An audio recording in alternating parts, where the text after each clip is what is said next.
welcome back to Nails Before Films.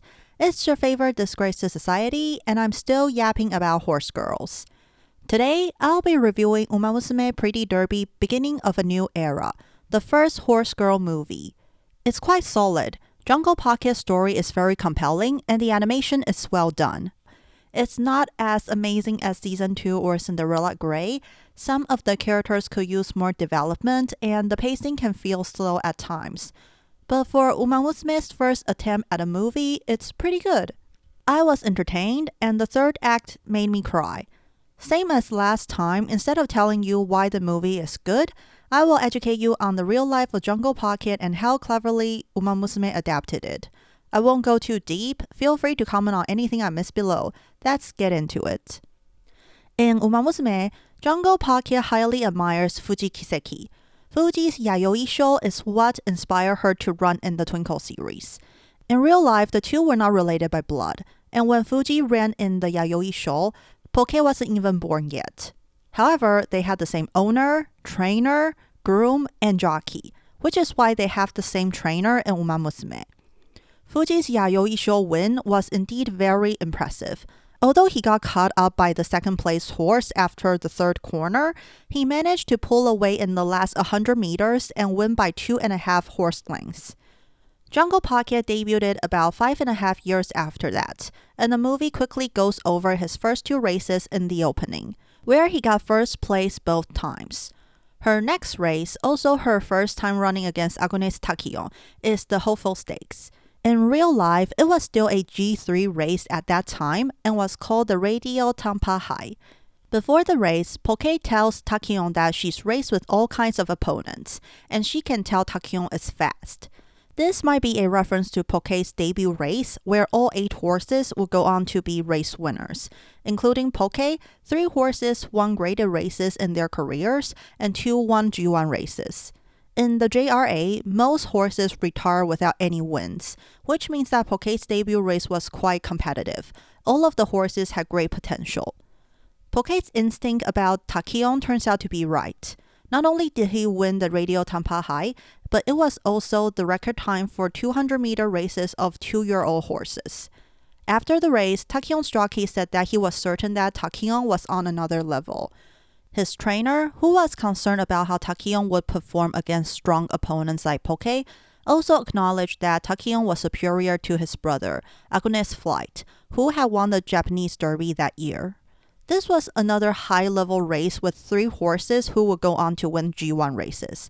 Besides Tachyon and Pokke, the third-place horse, real name Kurofune, would also win the NHK Mile Cup and Japan Cup Dirt a year later.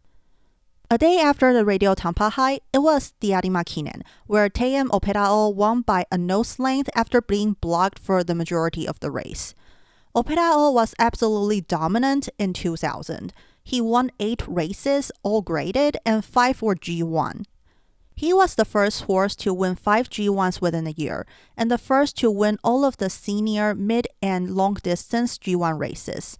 Because it was the year 2000, he was dubbed Overlord of the Century's End. Afterward, Pokke raced in the Kyoto Zishinhai and won quite easily. As for the Yayoi Sho, due to Tachyon, the potential Triple Crown horse participating, many teams chose to avoid it. In the end, only 8 horses ran in the Yayoi Sho, and Tachyon dominated the race, winning by 5 horse lengths. Although the jockey claimed that there were too few horses for the race to be indicative, the jockey of the second-place horse jokingly said that Tachyon was too strong, and they should make the classics handicap races. Before the Yayoi Sho, we already see Manhattan Cafe being sick, and she performs poorly at the Yayoi Sho as well. In real life, he was in terrible condition and lost 20 kilograms before the race. He only got 4th place and didn't qualify for the Satsuki Sho. As a result, he ran in an under 500 million race a week before the Satsuki Sho, where he lost another 16 kilograms. Unsurprisingly, he performed poorly again, finishing in 11th place. Regarding Cafe's poor physical condition, the trainer believed that he was sensitive to traveling and his organs weren't strong enough yet, hence Cafe's sickness in Musume. his team decided to let him rest, aiming to run in the Kikka Sho, represented by her injury before the Satsuki Sho in the movie. Before the classics, Fuji mentions that she couldn't run anymore after the Yayoi show and hopes that Pokke can win the Japanese Derby for their trainer. In real life, Fuji's career was cut short after his impressive Yayoi show win. About 3 weeks after the race, he was diagnosed with tendinitis. The recovery would take over a year, so it was decided to retire him. He only raced 4 times and won all 4. He was the first-year foal of the legendary sire Sunday Silence, and the first to win a G1 race. Many people thought he had the potential to become a Triple Crown winner. His jockey also mentioned that the Satsuki Sho and Japanese Derby should be no problem. As for the trainer, he is largely based on their real-life counterpart, who had a prolific career. He had the highest winning percentage in 1988, the most wins in 1991, and after Pokke won the Sapporo Stakes in 2000, he became the first trainer to win in all 10 Japanese racetracks. He didn't come out of retirement to train Pokke as the anime suggests, but his record was less impressive after the late 90s. Although he was a very good trainer, he only had 2 G1 wins. Finally, in 2001, he became a Derby trainer with Pokke's Japanese Derby win. The Satsuki Sho pretty much happened the same way as the anime. Pokke had a late start and ended up in 3rd. Dantsu Flame was 2nd, and Tachyon won without any difficulty. However, about 2 weeks later, Tachyon was diagnosed with tendinitis, the same as Fuji. About 4 months later, he retired. In real life, Tachyon's career was scarily similar to Fuji's. Both only raced 4 times, won all 4, had high hopes of becoming the next Triple Crown horse, but retired before they had a chance to take off. Tendinitis, or bowed tendon, is a very severe injury for race horses. It's a tendon inflammation caused by torn tendon fibers. The recovery often takes months or even years, and it often recurs when horses start training and racing again. As such, it's also called horse's cancer or the incurable disease. Besides Fuji and Tachyon, many other horses in Musume retired due to tendinitis, including the entire B&W, Narita Bryan, Mayano Top Gun, Manhattan Cafe, Tanino Gimlet, Neo Universe, and Tachyon's filly Daiwa Scarlet. Because of how easily Tachyon won all 4 races, one of them being the first of the Triple Crown, and how his opponents like Pokke, Dantsu Flame, and Cafe would go on to win other G1 races, Tachyon was dubbed the Phantom Triple Crown horse. Without Tachyon, Pokke was the most popular in the Japanese Derby. After an intense race with Dantsu Flame, he won and became the first Derby horse of the 21st century. In real life, the announcer did say the one who opened the door to a new era is Jungle Pocket. The reason for that was not only because it was the beginning of a century, but it was also the first time a horse born abroad was allowed to run in the Japanese Derby.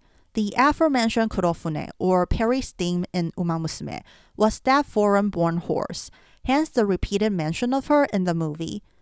Even the name Kurofune, which translates to black ship, was inspired by the American warships that compelled Japan to reopen its country in the 19th century. Pokke was able to defeat the foreign threat and open the door to a new era. After winning, Pokke rolls in front of the crowd, which happened in real life. As the jockey rode him toward the crowd, Pokke started shaking his head up and down violently and seems like he was roaring. The media mostly interpreted this as his victory roar, but Pokke might have simply been scared by the loud cheering. Horses are sensitive creatures, especially thoroughbreds. Nevertheless, due to them having the same owner, trainer, jockey, and groom, the media reported Pokke's victory as clearing up Fuji's regret, achieving what he never got a chance to do. An interesting Easter egg here is that we see Sweep Tosho at a bookstore after Pokke's Derby win. Sweepy was born in May 2001, a few weeks before Pokke's Japanese Derby.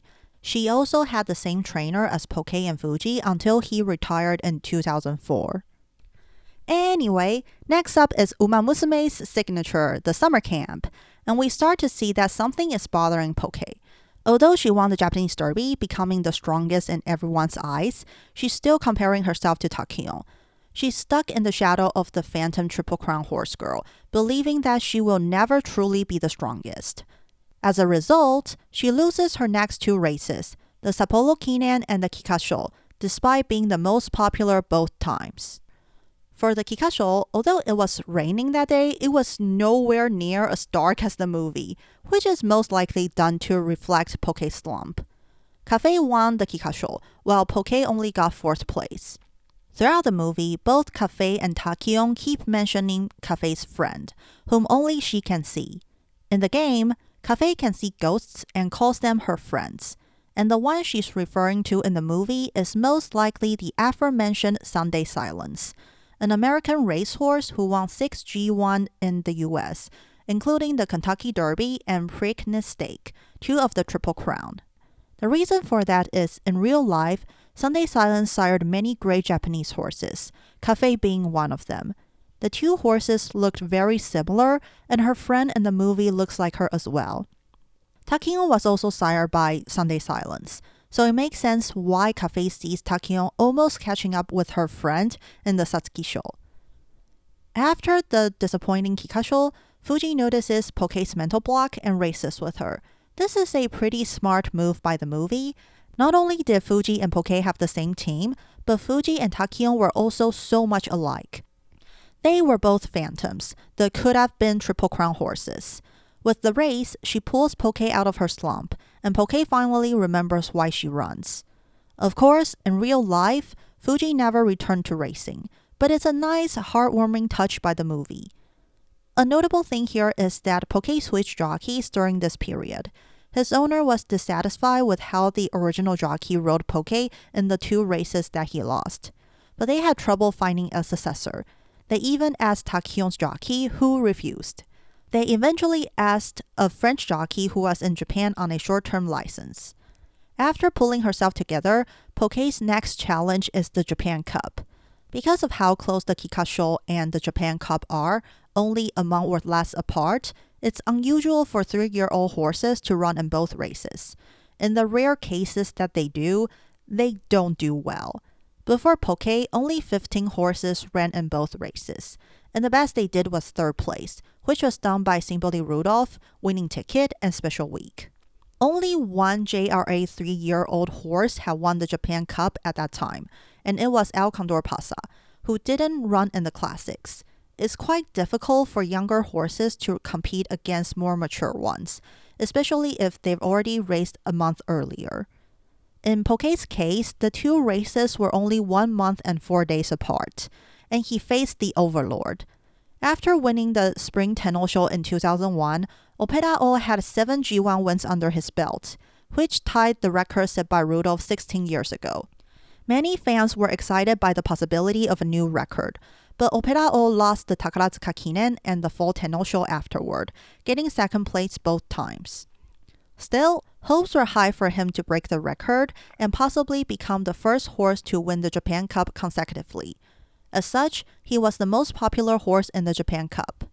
Same as the anime, Opera-o took the lead after the last corner, but just before the goal, he was caught up by Pokke, who won by a neck length. Pokke became the first 3-year-old horse born in Japan to win the Japan Cup, and due to his Derby and Japan Cup wins, he was selected as the 2001 Horse of the Year and Best 3-year-old Colt. In the end, Opera-o's career ended without breaking the G1 win record. And 19 years later, Almond Eye would become the new record holder with 9 G1 wins, 8 if excluding the Dubai Turf. As for consecutive Japan Cup wins, that was achieved by Gentle Donna in 2013. In the end, we see Tachyon rejoining the other 3, which of course didn't happen in real life.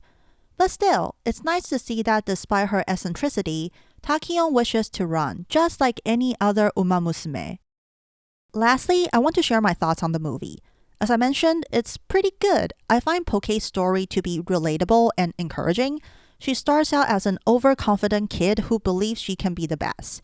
And even after losing to Tachyon twice, she still believes that she can defeat her. But when that opportunity is snatched away, doubts and fears start growing inside her, telling her that she can never be the best. It doesn't matter what others think of her, not even Fuji telling her that she's as good as Tachyon. Sometimes, even if we have all the compliments in the world, we can still believe that we're not good enough. What I like the most is that Pokke's fear never really goes away. She's still terrified about losing in the Japan Cup, but she learns to keep going even if she's afraid. She runs not because she's confident that she'll win, but because she doesn't want to give up. It's normal to think about what could have been, and it's okay to be scared. But what's important is that we keep going despite our fear of failing. That being said, there are things the movie could have done better. The pacing can be a bit slow at times, especially in the summer camp. The movie spends quite some time at the summer camp, but the story doesn't progress until Pokke and Fuji's conversation at the festival. I think it'd be better if the movie hints at Pokke's mental block earlier, like maybe she sees Tachyon's phantom at the Japanese Derby, or she's obviously not in her best condition during the summer camp. This way, it wouldn't come as a surprise that she's haunted by Tachyon later. Another thing I'm disappointed with is how the movie handles Cafe. She's quite sidelined and doesn't get much character development. I thought the movie would focus more on her Kikka Sho win, but the race is mostly used to show Pokke's slump. Musume usually does a great job developing the side characters, like Rice Shower in Season 2 or Tamamo Cross in Cinderella Grey. So it's a shame that Cafe is just there. The thing is, Cafe could have been a great contrast to Pokke. As someone who couldn't run in the Satsuki Sho and the Japanese Derby, Cafe has her own could-have-beens. Yet, she's able to look past that and focus on the future. Her Kikka Sho win could have been a good wake-up call for Pokke. But no, she's just the horse girl who can see ghosts. Even Dantsu Flame gets more development than that. The animation is really good, but they spend too much time showcasing beautiful sceneries. It'd be better if they could allocate some of that time to character development. But still, this is a good first movie for Musume. That's basically my thought on Musume Pretty Derby, beginning of a new era. Hopefully, my short history lesson on Jungle Pokke made you more interested in these horses' real lives. Please give it a try. Hope you guys like my review and nails. I did Jungle Pokke, Dantsu Flame, Agnes Tachyon, Manhattan Cafe, and Fuji Kiseki. Let me know what you'd like to see me do next, maybe Season 1, Road to the Top, or something else entirely. As always, like, subscribe, hit that notification bell, comment, share, do what you want. Keep nailing it, and may you get multiple friendship trainings, people.